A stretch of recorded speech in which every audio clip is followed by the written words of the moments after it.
हे दोस्तों नमस्कार। एक बार आप सबका फिर से बहुत बहुत स्वागत है आप सभी के अपने यूट्यूब चैनल डियर गुरुजी पर। सो गाइस, जैसा कि आप सभी को पता है कि आपकी जो बीएड एग्ज़ाम की तैयारी है लगातार मैं आपको करवा रहा हूं और एक और बहुत ही इंपॉर्टेंट वीडियो में आप सभी का स्वागत है। आज मैं यहां पर 80+ क्वेश्चन लेकर के आया हूं अनेक शब्दों के लिए एक शब्द। जी हाँ दोस्तों, यहाँ से 1 से 2 क्वेश्चन आपके ये समझ लीजिए फिक्स हैं, आने ही आने हैं। तो आप इस वीडियो को अंत तक देखिएगा। पीडीएफ बिल्कुल फ्री मिल जाएगा आपको हमारे टेलीग्राम ग्रुप पर। तो चलिए स्टार्ट करते हैं आज की क्लास को। तो जितने भी लोग जुड़े हैं सभी लोग जवाब देते हुए चलेंगे। बहुत ही अच्छे क्वेश्चन है। पहला क्वेश्चन देखिए क्या कह रहा है, जिसका कोई शत्रु पैदा ही ना हुआ हो।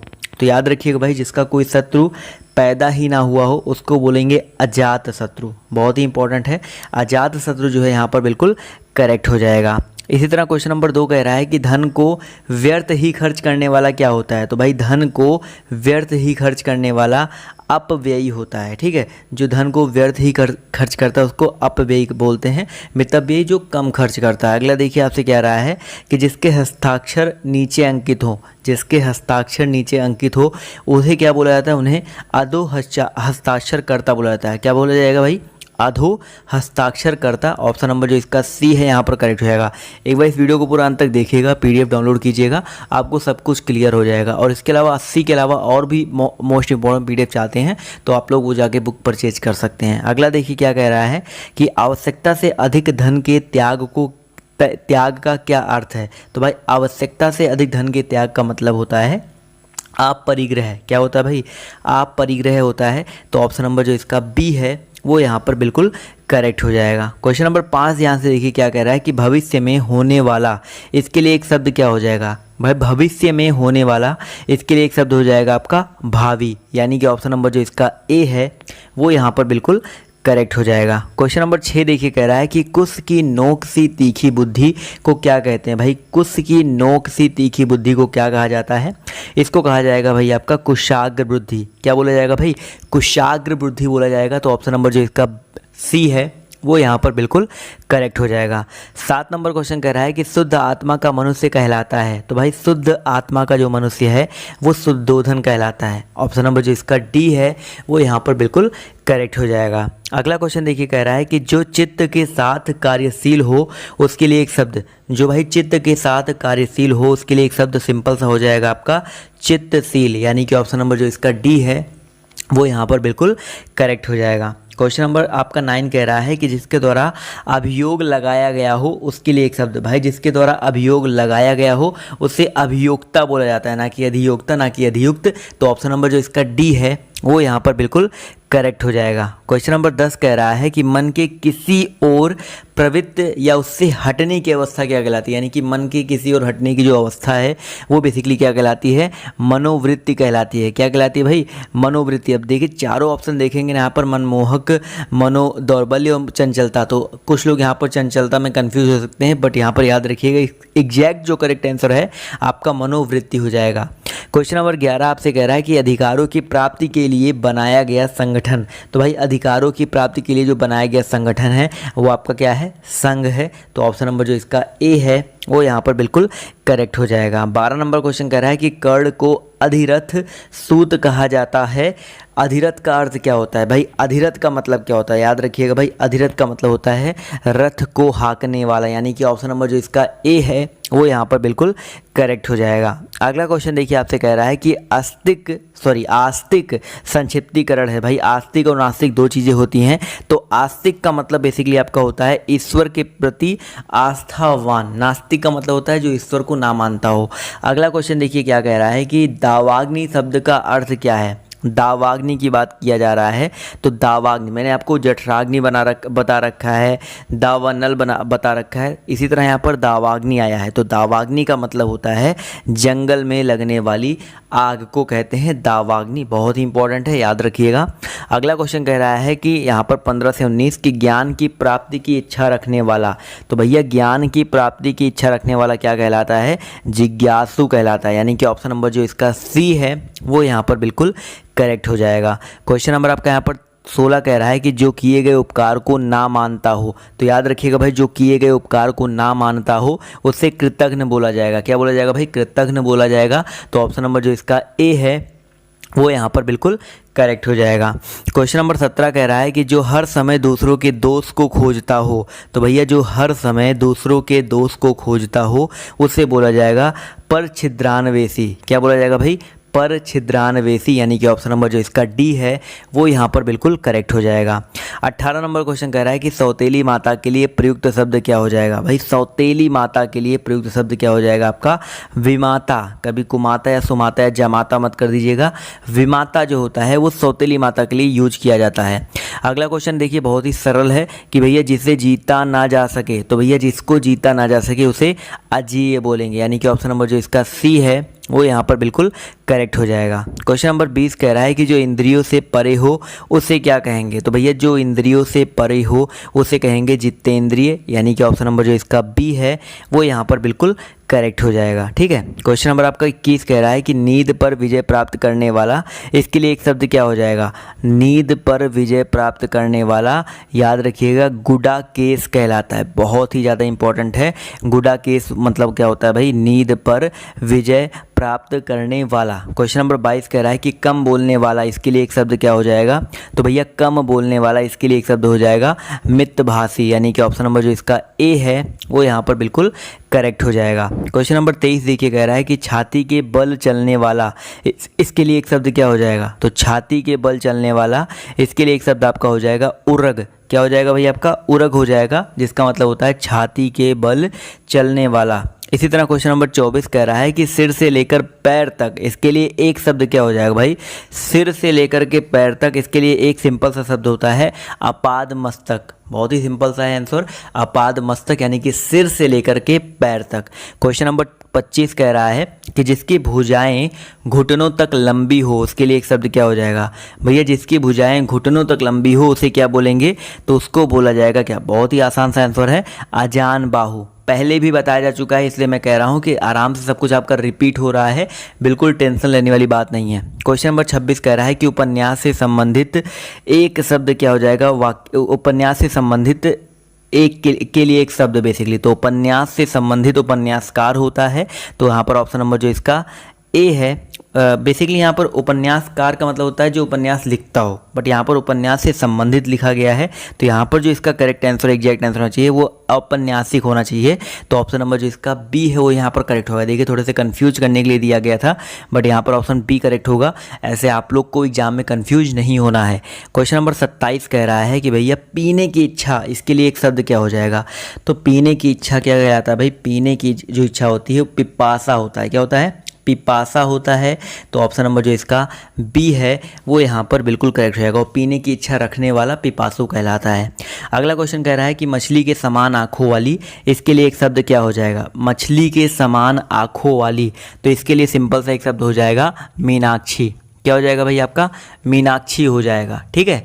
क्वेश्चन नंबर अब आते हैं 29 की तरफ। तो कह रहा है मूल से संबंधित के लिए एक शब्द क्या हो जाएगा भाई? जो मूल से संबंधित होता है, जो जड़ से संबंधित होता है, उसे क्या बोलेंगे? तो उसे क्या बोला जाएगा भाई? उसे बोला जाएगा मौलिक। ठीक है। तो ऑप्शन नंबर जो इसका ए है वो यहाँ पर बिल्कुल करेक्ट हो जाएगा। 30 नंबर क्वेश्चन कह रहा है कि जिस व्यक्ति की पत्नी मर गई हो उसे क्या कहा जाएगा भाई? जिस व्यक्ति की पत्नी मर गई हो उसे क्या बोला जाएगा? उसे बोला जाएगा विधुर। ठीक है। तो यहाँ पर ऑप्शन नंबर जो इसका बी है वो यहाँ पर बिल्कुल करेक्ट हो जाएगा। ठीक है। विधवा होता है जिसका पति मर गया हो। अगला देखिए क्या कह रहा है कि हवन की सामग्री के लिए एक शब्द क्या हो जाएगा? हवन की सामग्री, तो याद रखिए भाई हवन की सामग्री के लिए एक शब्द हो जाएगा हावी।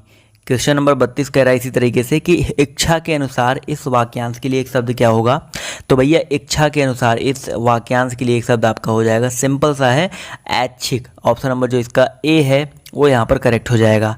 33 कह रहा है कि जिस पर आक्रमण ना किया गया हो उसके लिए एक शब्द क्या होगा? तो जिस पर आक्रमण ना किया गया हो उसके लिए आपका जो एक शब्द है वो आपका हो जाएगा अनाक्रांत। क्या हो जाएगा भाई? अनाक्रांत, यानी कि जिस पर आक्रमण ना किया गया हो।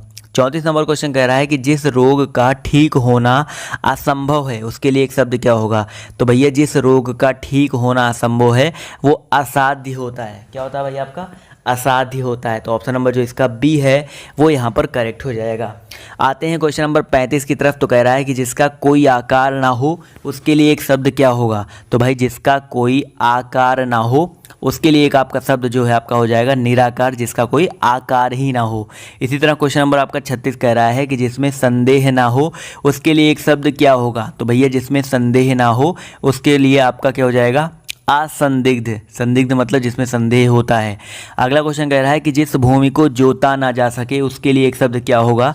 तो भैया जिस भूमि को जोता ना जा सके उसे बोलेंगे अप्रतिहत, यानी कि ऑप्शन नंबर जो इसका ए है वो यहाँ पर बिल्कुल करेक्ट हो जाएगा। इसी तरह 38 नंबर का क्वेश्चन नंबर कह रहा है 38 कि जिसे शीघ्र प्रसन्न किया जा सकता हो उसके लिए एक शब्द क्या होगा। तो भैया जिसको शीघ्र प्रसन्न किया जा सकता हो उसे आशुतोष बोला जाएगा, वो बात अलग है कि चलिए अगला क्वेश्चन देखिए। कह रहा है कि जो समाप्त हो गया हो उसके लिए एक शब्द क्या हो जाएगा। तो भैया जो समाप्त हो गया हो उसके लिए एक शब्द हो जाएगा इतिश्री, और जो शुरू होता है उसको श्री गणेश बोला जाता है।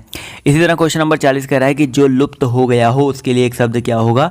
तो जो लुप्त हो गया हो उसके लिए एक शब्द जो है आपका क्या हो जाएगा विलुप्त हो जाएगा। क्लियर है। 41 नंबर क्वेश्चन कह रहा है कि जो दूसरों से आगे बढ़ने की इच्छा, इसके लिए एक शब्द क्या होगा। तो दूसरों से आगे बढ़ने की जो इच्छा होती है वो स्पर्धा कहलाती है, यानी कि ऑप्शन नंबर जो इसका ए है वो यहाँ पर बिल्कुल करेक्ट हो जाएगा। 42 नंबर क्वेश्चन कह रहा है कि वह स्त्री जो संतान उत्पन्न ना कर सके उसके लिए एक शब्द क्या होगा। तो भैया वह स्त्री जो संतान उत्पन्न ना कर सके उसके लिए एक शब्द हो जाएगा बांझ या बंधिया बोला जाएगा। तो ऑप्शन नंबर जो इसका डी है वो यहाँ पर बिल्कुल करेक्ट हो जाएगा।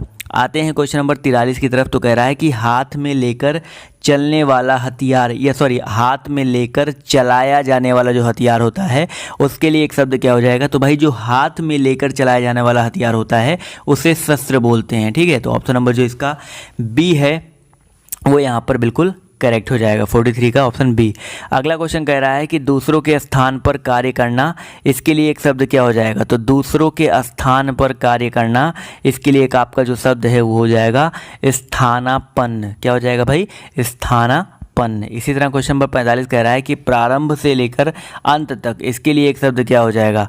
तो प्रारंभ से लेकर के अंत तक इसके लिए आपका एक शब्द हो जाएगा आद्योपांत, यानी कि ऑप्शन जो इसका बी है वो यहाँ पर बिल्कुल करेक्ट हो जाएगा। 46 नंबर क्वेश्चन कह रहा है कि जिसकी कोई इच्छा ना हो उसके लिए एक शब्द क्या हो जाएगा। तो जिसकी कोई इच्छा ना हो उसको बोलेंगे निस्पृह, यानी कि ऑप्शन नंबर जो इसका ए है वो यहाँ पर बिल्कुल करेक्ट हो जाएगा। क्वेश्चन नंबर 47 कह रहा है कि बिना पलक गिराए, इसके लिए एक शब्द क्या होगा। तो बिना पलक गिराए, इसके लिए एक आपका जो शब्द है आपका हो जाएगा निर्मेश भी होता है, आपलक भी होता है, अनिमेष। यहाँ पर देखा जाए तो मेरे हिसाब से सर ऑप्शन नंबर जो इसका डी है ये यहाँ पर करेक्ट हो जाएगा। 48 नंबर क्वेश्चन कह रहा है कि जो किसी से कुछ ना मांगे उसके लिए एक शब्द क्या होगा। तो भैया जो किसी से कुछ ना मांगे उसको बोला जाएगा अजाची, यानी कि ऑप्शन नंबर जो इसका बी है वो यहाँ पर बिल्कुल करेक्ट हो जाएगा। 49 नंबर क्वेश्चन कह रहा है जिस पर अनुग्रह किया गया हो उसके लिए एक शब्द क्या होगा। तो जिस पर अनुग्रह किया गया हो उसके लिए एक शब्द हो जाएगा अनुकंपित। क्या हो जाएगा भैया आपका अनुकंपित हो जाएगा, यानी कि ऑप्शन नंबर जो इसका ए है करेक्ट हो जाएगा। 50 नंबर क्वेश्चन कह रहा है कि करने की इच्छा, इसके लिए एक शब्द क्या होगा। करने की इच्छा, किसी भी काम को करने की या कुछ भी करने की जो इच्छा होती है वो चिकीर्षा कहलाती है। ऑप्शन नंबर जो इसका डी है वो यहाँ पर बिल्कुल करेक्ट हो जाएगा। इसी तरह तैरने की इच्छा को क्या कहा जाएगा भाई। तैरने की इच्छा रखने वाला जो होता है वो क्या कहलाता है, वो कहलाता है तितीर्ष, यानी कि ऑप्शन नंबर जो इसका ए है वो यहाँ पर बिल्कुल करेक्ट हो जाएगा। 52 नंबर क्वेश्चन देखिए बहुत ही आसान है, जिसकी इच्छा पूर्ण हो गई हो। तो भैया जिसकी इच्छा पूर्ण हो जाती है उसको बोलते हैं क्या, तृप्त बोलते हैं। तो ऑप्शन नंबर जो इसका ए है ये वाला करेक्ट होगा, तृप्ति मत कर दीजिएगा। क्लियर है। अगला क्वेश्चन देखिए कह रहा है कि जिसने शपथ पूर्वक प्रतिज्ञा की हो, इसके लिए एक शब्द क्या हो जाएगा। भैया जिसने शपथ पूर्वक प्रतिज्ञा की हो उसके लिए एक शब्द हो जाएगा संसप्त। क्या हो जाएगा, संसप्त हो जाएगा, जिसने शपथ पूर्वक प्रतिज्ञा की हो। 54 नंबर क्वेश्चन कह रहा है जिसका साधना सहजता से हो सके उसके लिए एक शब्द क्या हो जाएगा। तो भैया जिसका साधना वही समझ में आता है, जिसका साधन सहजता से हो सके। तो जिसका साधन सहजता से हो सके उसको बोला जाएगा सुसाध्य, यानी कि ऑप्शन नंबर जो इसका ए है वो यहाँ पर बिल्कुल करेक्ट हो जाएगा। 55 नंबर क्वेश्चन कह रहा है कि जिसके पास कुछ भी ना हो उसके लिए एक शब्द क्या होगा। जिसके पास कुछ भी ना हो उसे अकिंचन बोलते हैं, ठीक है। इसी तरह 56 नंबर क्वेश्चन कह रहा है कि बहुत दिनों तक जीने वाला, इसके लिए एक शब्द क्या होगा। तो बहुत दिनों तक जीने वाला दीर्घायु कहलाता है। क्वेश्चन नंबर 57 की तरफ आते हैं तो कह रहा है वह नायक जो आत्म अभिमान को नहीं दिखाता, उसके लिए एक शब्द क्या होता है। तो वह नायक जो आत्माभिमान को नहीं दिखाता है उसके लिए एक शब्द आपका हो जाएगा धीरोदात्त, यानी कि ऑप्शन नंबर जो इसका ए है वो यहाँ पर बिल्कुल करेक्ट हो जाएगा। ये सारे कुछ इंपॉर्टेंट क्वेश्चन है, याद रखिएगा। 58 नंबर क्वेश्चन कह रहा है कि संकलन किया हुआ, इसके लिए एक शब्द क्या होगा। संकलन किया हुआ, इसके लिए बेसिक सा आपका जो एक शब्द है आपका हो जाएगा संकलित, यानी कि ऑप्शन नंबर जो इसका ए है वो यहाँ पर करेक्ट हो जाएगा। क्वेश्चन नंबर 59 की तरफ आते हैं तो कह रहा है कि सुख तथा दुख में समान रहने वाला, इसके लिए एक शब्द क्या होगा। तो सुख तथा दुख में समान रहने वाला, इसके लिए आपका जो एक शब्द है हो जाएगा निर्लिप्त, यानी कि ऑप्शन नंबर जो इसका बी है वो यहाँ पर बिल्कुल करेक्ट हो जाएगा। 60 नंबर क्वेश्चन कह रहा है कि जिसका संकल्प या निश्चय किया गया हो उसके लिए एक शब्द क्या होगा। तो भैया जिसका संकल्प या निश्चय किया गया हो उसके लिए एक शब्द क्या हो जाएगा। इसका जो करेक्ट आंसर है आपका हो जाएगा संकल्पित, यानी कि ऑप्शन नंबर जो इसका सी है वो यहाँ पर बिल्कुल करेक्ट हो जाएगा। 61 नंबर क्वेश्चन कह रहा है कि सृजन की इच्छा, इसके लिए एक शब्द क्या होगा। तो सृजन की इच्छा अगर हम बात करते हैं तो इसके लिए जो आपका सिंपल सा शब्द है वो आपका आ जाएगा सी सृच्छा, यानी कि ऑप्शन नंबर जो इसका बी है वो यहाँ पर बिल्कुल करेक्ट हो जाएगा। 62 नंबर क्वेश्चन कह रहा है कि हिमालय पर निवास करने वाला, इसके लिए एक शब्द क्या हो जाएगा। तो हिमालय पर निवास करने वाला, इसके लिए आपका जो एक शब्द है वो हो जाएगा हिमवतिक, यानी कि ऑप्शन नंबर जो इसका ए है वो यहाँ पर बिल्कुल करेक्ट हो जाएगा। 63 की बात करते हैं तो कह रहा है मेघ की तरह गरजने वाला, इसके लिए एक शब्द क्या हो जाएगा। तो मेघ की तरह गरजने वाला, इसके लिए आपका एक जो शब्द है वो हो जाएगा मेघनाद। क्या हो जाएगा भैया, मेघनाद हो जाएगा, यानी कि ऑप्शन नंबर जो इसका सी है वो यहाँ पर बिल्कुल करेक्ट हो जाएगा। 64 कह रहा है कि पहले जन्म लेने वाला, इसके लिए एक शब्द क्या हो जाएगा। तो पहले जन्म लेने वाला, इसके लिए जो आपका एक शब्द है हो जाएगा अग्रज। क्या हो जाएगा, अग्रज, यानी कि ऑप्शन नंबर जो इसका ए है वो यहाँ पर करेक्ट हो जाएगा। इसी तरह क्वेश्चन नंबर आपका 65 कह रहा है कि वह कवि जो तत्काल कविता करे उसके लिए एक शब्द क्या हो जाएगा। तो भैया वह कवि जो तत्काल कविता करे उसे आंसू कवि बोला जाता है। क्या बोला जाएगा भाई, उसे आंसू कवि बोला जाएगा। तो ऑप्शन नंबर जो इसका सी है वो यहाँ पर करेक्ट हो जाएगा। मैंने अपने सेकंड चैनल पे भी जो बीएड के वीडियो से देने शुरू कर दिए हैं, नीचे लिंक दिया गया उस पर क्लिक करो, जाके बीएड के वहाँ पे वीडियोस देखो, उसको भी उनका भी फ़ायदा उठाओ, क्योंकि जितने ज़्यादा से ज़्यादा अभी आपको वीडियोज़ मिल पाएंगे उतना आपका बेनिफिट होगा। तो नीचे डिस्क्रिप्शन बॉक्स में लिंक दिया गया, पहला देख लीजिएगा। अगला क्वेश्चन देखिए, कह रहा है कि वह वस्तु जिसके आर पार ना देखा जा सके, भैया जिसके आर पार देखा जा सके उसे पारदर्शी बोलते हैं। तो जिसके आर पार नहीं देखा जा सके उसको अपारदर्शी बोला जाएगा। इसी तरह क्वेश्चन नंबर 67 कह रहा है इंद्र पर विजय प्राप्त करने वाला, इसके लिए एक शब्द क्या हो जाएगा। तो इंद्र पर विजय प्राप्त करने वाला इंद्रजीत कहलाता है, जबकि जितेंद्रिय जो होता है वो इंद्रियों पर विजय प्राप्त करने वाला होता है। अगला क्वेश्चन कह रहा है कि तपस्या करने वाला मनुष्य, इसके लिए एक शब्द क्या हो जाएगा। भाई तपस्या करने वाला जो मनुष्य है इसके लिए आपका क्या हो जाएगा एक शब्द। तो याद रखिएगा 68 का जो करेक्ट आंसर है आपका हो जाएगा ऑप्शन नंबर बी तपस्वी। क्वेश्चन नंबर 69 पर आते हैं तो कह रहा है कि जिसकी परीक्षा ना की गई हो उसके लिए एक शब्द क्या हो जाएगा। तो भैया जिसकी परीक्षा ना की गई हो उसके लिए एक शब्द हो जाएगा निष्परीक्षित, यानी कि ऑप्शन नंबर जो इसका बी है वो यहाँ पर बिल्कुल करेक्ट हो जाएगा। 70 नंबर क्वेश्चन कह रहा है जो बदला लेना चाहता है उसके लिए एक शब्द। तो भैया जो बदला लेना चाहता है उसको प्रचिकीर्षु बोलेंगे। क्या बोलेंगे भाई, प्रचिकीर्षु बोलेंगे। तो ऑप्शन नंबर जो इसका सी है वो यहाँ पर बिल्कुल करेक्ट हो जाएगा। क्वेश्चन नंबर 71 पर आते हैं तो कह रहा है जो विज्ञान जानता है उसके लिए एक शब्द क्या हो जाएगा। तो भैया जो विज्ञान जानता है उसको वैज्ञानिक बोलेंगे। ठीक है, वैज्ञानिक बहुत ही आसान था। 72 नंबर क्वेश्चन की तरफ बढ़ते हैं तो कह रहा है कि जिस पर विश्वास किया गया हो उसके लिए एक शब्द। तो भैया जिस पर विश्वास किया गया हो उसके लिए आपका एक जो शब्द है क्या हो जाएगा, विश्वस्त हो जाएगा। क्या हो जाएगा भाई, विश्वस्त, यानी कि ऑप्शन नंबर जो इसका बी है वो यहाँ पर बिल्कुल करेक्ट हो जाएगा। या जो विश्वास के पात्र होता है उसको विश्वास पात्र बोलते हैं। ठीक है, या विश्वसनीय बोलते हैं। अगला क्वेश्चन कह रहा है कि जिस पर कोई अंकुश नहीं हो उसके लिए एक शब्द। तो भैया जिस पर कोई अंकुश नहीं हो उसको निरंकुश बोलेंगे। भैया जिस पर कोई अंकुश ही ना हो उसको क्या बोला जाएगा? निरंकुश बोला जाएगा। इसी तरह क्वेश्चन नंबर 74 कह रहा है जिसकी चिंता ना की जा सके उसके लिए एक शब्द। तो भैया जिसकी चिंता ना की जा सके उसके लिए एक शब्द आपका हो जाएगा अचिंत्य, यानी कि ऑप्शन नंबर जो इसका ए है वो यहाँ पर बिल्कुल करेक्ट हो जाएगा। 75 कह रहा है कि आकाश से संबंधित, इसके लिए एक शब्द क्या हो जाएगा? आकाश से संबंधित, इसके लिए आपका एक शब्द हो जाएगा आकाशीय, यानी कि ऑप्शन नंबर जो इसका ए है वो यहाँ पर बिल्कुल करेक्ट हो जाएगा। 76 नंबर क्वेश्चन पर आते हैं। तो कह रहा है जिसकी परीक्षा हो रही हो उसके लिए एक शब्द क्या होगा? तो भैया जिसकी परीक्षा हो रही हो उसके लिए सिंपल सा आपका जो एक शब्द है वो क्या हो जाएगा? 76 सभी लोग यहाँ पर इसका जवाब जो है कमेंट करके देंगे, क्योंकि बहुत ही सिंपल सा क्वेश्चन है, एक तो होमवर्क बनता ही बनता है। 77 कह रहा है कि व्याकरण के लिए आचार्य, व्याकरण के आचार्य के लिए एक शब्द क्या होगा? तो भैया जो व्याकरण के टीचर होते हैं, जो व्याकरण के आचार्य होते हैं, उनको बोला जाएगा व्याकरण। व्याकरणविद या व्याकरणिक मत बोल दीजिएगा, व्याकरण जो है यहाँ पर करेक्ट होगा। 78 कह रहा है कि कुंती के पुत्र के लिए एक शब्द क्या हो जाएगा? भैया कुंती के पुत्र को कौंतेय बोला जाता है। क्या बोला जाता है भाई? कौंतेय बोला जाता है। तो यहाँ पर याद रखिएगा ऑप्शन नंबर जो इसका सी है वो यहाँ पर बिल्कुल करेक्ट हो जाएगा। 79 नंबर क्वेश्चन का देखिए क्या कह रहा है कि भैया प्रवास करने वाला, इसके लिए एक शब्द क्या हो जाएगा? तो भैया प्रवास करने वाला प्रवासी होता है। ठीक है। अगला क्वेश्चन कह रहा है कि बिना विरोध के लिए एक शब्द। बिना विरोध, भैया बिना विरोध यानी कि निर्विरोध या अवरोध या प्रतिरोध। तो याद रखिएगा बिना विरोध का बेसिकली मतलब होता है निर्विरोध। ठीक है। अगला क्वेश्चन देखिए कह रहा है कि प्रत्यक्ष किस वाक्यांश के लिए एक शब्द है? प्रत्यक्ष जो है किस वाक्यांश के लिए एक शब्द है? तो आंखों के सामने जो होता है उसको प्रत्यक्ष बोला जाएगा। तो ऑप्शन नंबर जो इसका ए है वो यहाँ पर बिल्कुल करेक्ट हो जाएगा। 82 नंबर क्वेश्चन देखिए कह रहा है जिसे सम्मान प्राप्त है उसके लिए एक शब्द क्या होगा? तो भैया जिसे सम्मान प्राप्त है उसके लिए आपका एक जो शब्द है वो हो जाएगा सम्मानित, यानी कि ऑप्शन नंबर जो इसका बी है वो यहाँ पर बिल्कुल करेक्ट हो जाएगा।